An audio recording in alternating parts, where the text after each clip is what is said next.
Question of the Week from the Naked Scientists.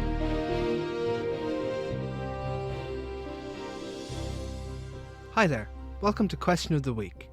I'm Adam Murphy, and this week we're answering this question from Leah. So why are some people good at imitating accents and doing impressions while others simply aren't? Obviously you can get better with practice, but why are some people born with the skill of imitation and some aren't? Do you call the letter after Q R or OR? Is it bath or bath? There are nearly as many accents as there are people who speak. But why does that happen? Jonathan Goodman from the Cambridge Language Science Department filled us in. I think there are two layers of answers to this question. The obvious explanation has to do with upbringing, although there's likely an element of natural talent involved. Just like with stage acting, we know, for example, that if you grow up bilingual, you'll be more effective at speaking in the appropriate accent in either language, and probably in foreign languages generally. So there's probably an element of exposure to multiple languages, and by consequence accents, within a particular window, usually about the first 10 or so years of life. So, if you grow up around loads of accents, you might be able to imitate them easier. Maybe all our exposure to American television on this side of the Atlantic might give us an edge. But there's more to it than that. The second layer, I think, has to do with the evolutionary origins of human communication.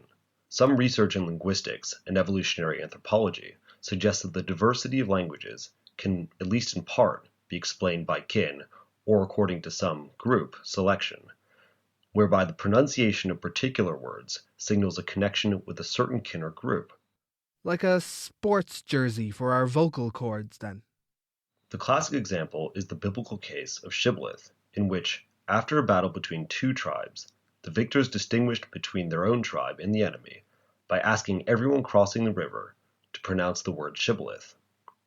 Members of the defeated tribe were known to pronounce the word differently, allowing easy distinction between those in the group and those not.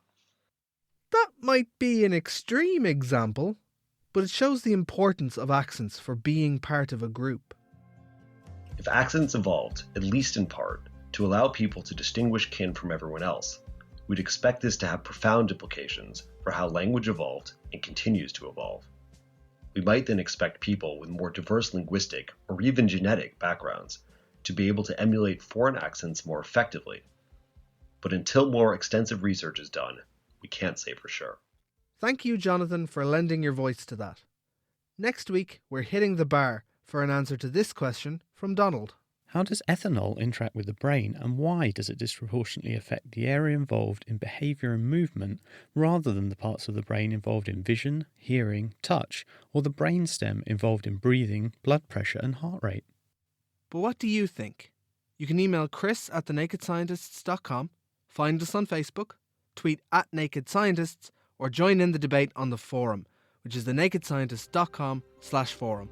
Thank you for listening, and until next time, goodbye.